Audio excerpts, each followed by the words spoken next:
बहुत बहुत धन्यवाद सर। साथियों,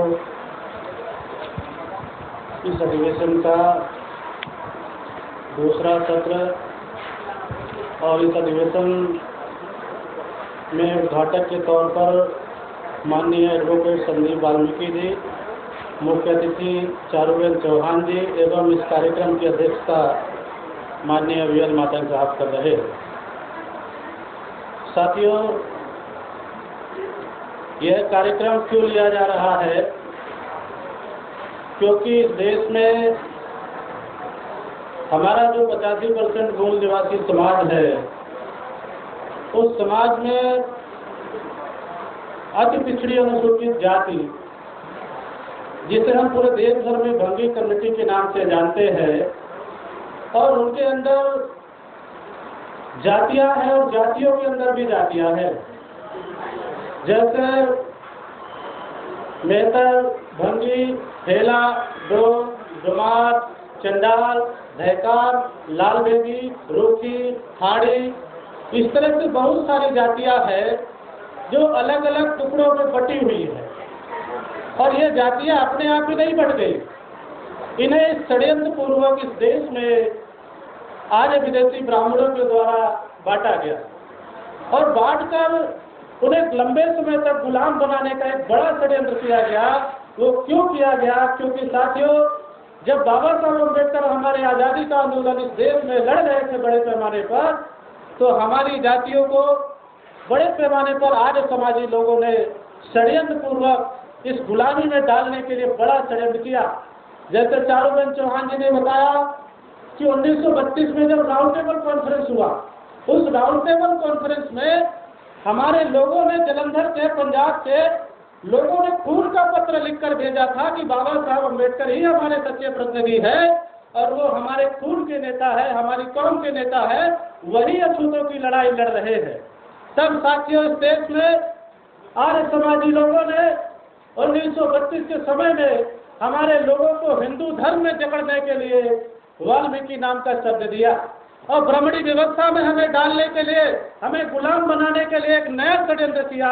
उस षड्यंत्र के तहत हमें गुलाम बनाने का काम किया गया और हमें हिंदू बनाने का काम किया गया।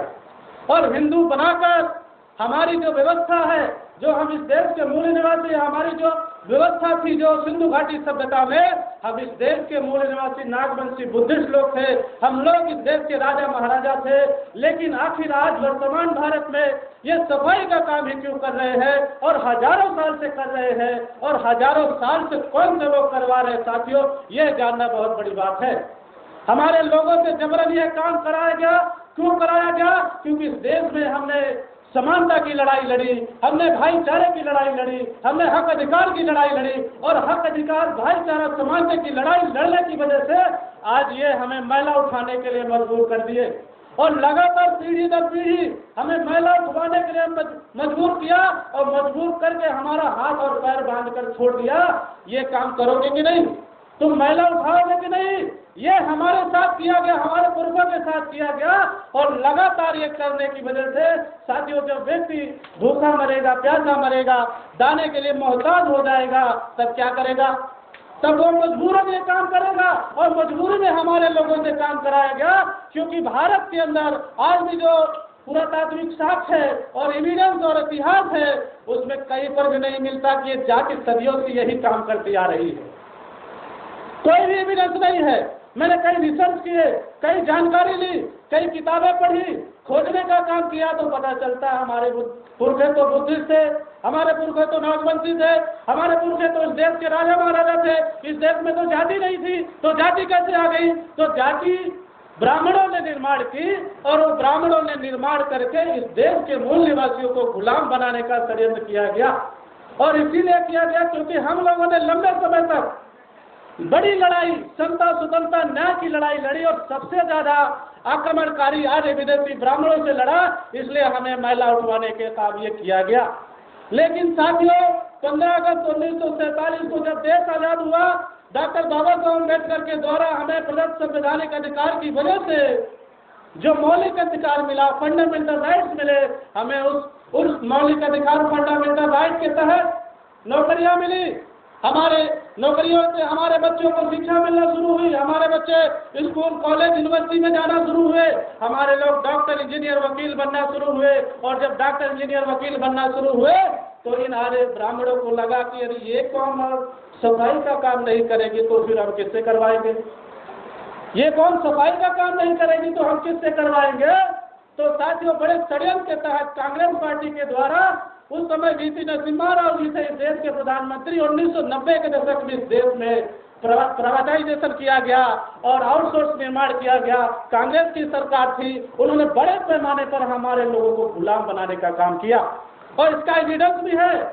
महात्मा गांधी जी कहते थे सफाई का काम करने से हमें स्वर्ग मिलता है, मैला उठाने के काम पर हमें स्वर्ग मिलता है और हमारा जन्म सिद्ध अधिकार होना चाहिए कि हम हिंदू धर्म में पैदा हुए, हम बहुत सारी डिग्रियां ले ले, हम वकील बन जाए, इंजीनियर बन जाए, डॉक्टर बन जाए, लेकिन फिर भी हमें धर्म का काम करना चाहिए और मैला उठाना चाहिए।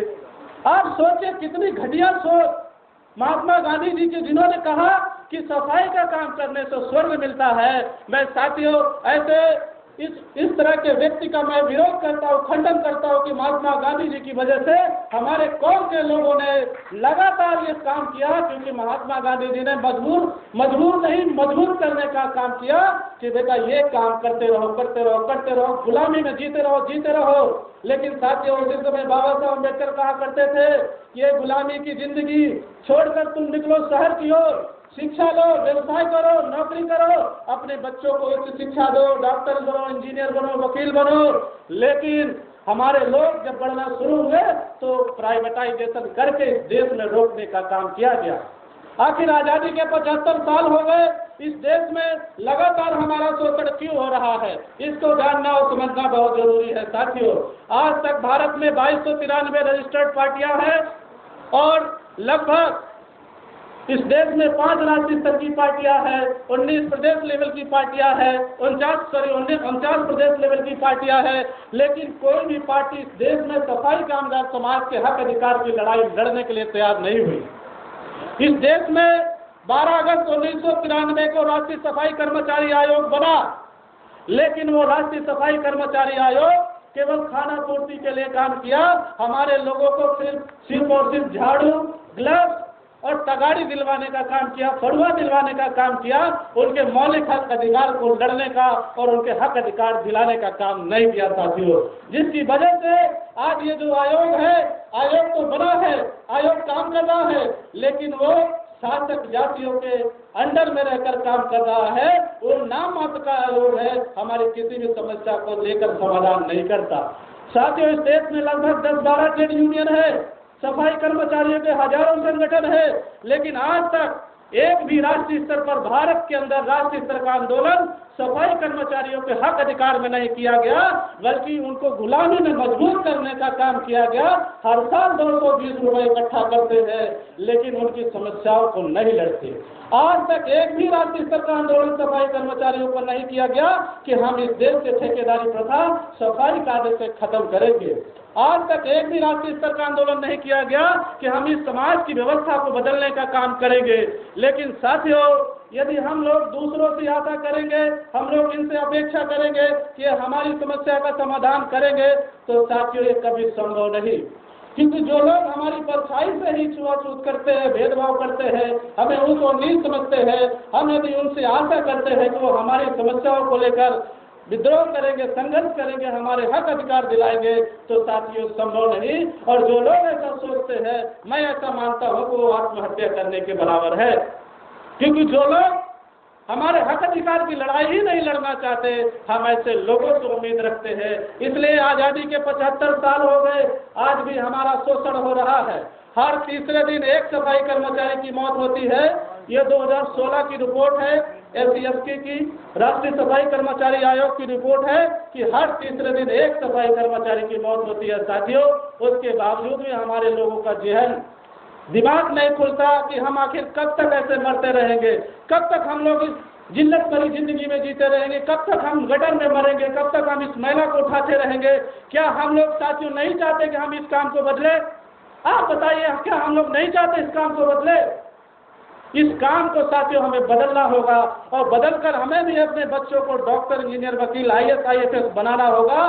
तब हम जाके इस देश में व्यवस्था परिवर्तन का काम कर सकते हैं।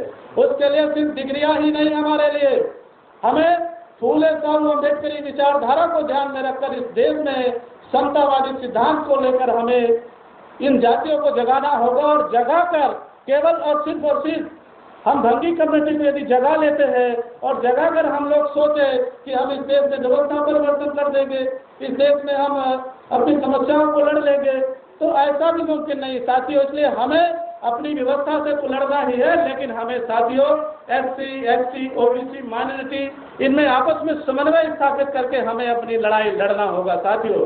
क्योंकि इस देश में बाबा साहब अम्बेडकर ने एक सोच रखी थी कि हमारा जो सफाई कामगार समाज है, उस समाज की राष्ट्रीय स्तर पर जो समस्याएं हैं वो समस्याओं का समाधान होना चाहिए। इसके लिए साथियों बाबा साहब अम्बेडकर ने म्युनिसिपल कामगार संघ नाम का एक संगठन बनाया था। सबसे पहले भारत के अंदर सबसे पहले बाबा साहब अम्बेडकर ने म्युनिसिपल कामगार संघ नाम का संगठन बनाया था। उस संगठन के माध्यम से हमारे लोगों को हक अधिकार दिलाने का काम डॉक्टर बाबा साहब अम्बेडकर ने किया था। वो संगठन चलता रहा, लेकिन बाद में उस संगठन को खत्म करने का काम कांग्रेस पार्टी के लोगों ने किया और उसका नाम बदलकर फिर दूसरा तीसरा नाम कर दिया गया। उसके बाद साथियों इस देश में एडवोकेट भगवान दास जी के द्वारा जब इस देश में बड़े पैमाने पर ब्राह्मणीकरण हमारी जातियों का चल रहा था, तब उन्होंने कहा कि मैं भंगी हूँ। तब उन्होंने कहा कि मैं भंगी हूँ, और मैं भंगी इसलिए भी हूँ क्योंकि हमने जाति व्यवस्था का विरोध किया, हमने वर्ण व्यवस्था का विरोध किया, हमने समतावादी व्यवस्था का निर्माण करने का काम किया, हमने आर्यों के यज्ञ हवन और आर्यों की व्यवस्था को भंग करने का काम किया, इसलिए हम भंगी है।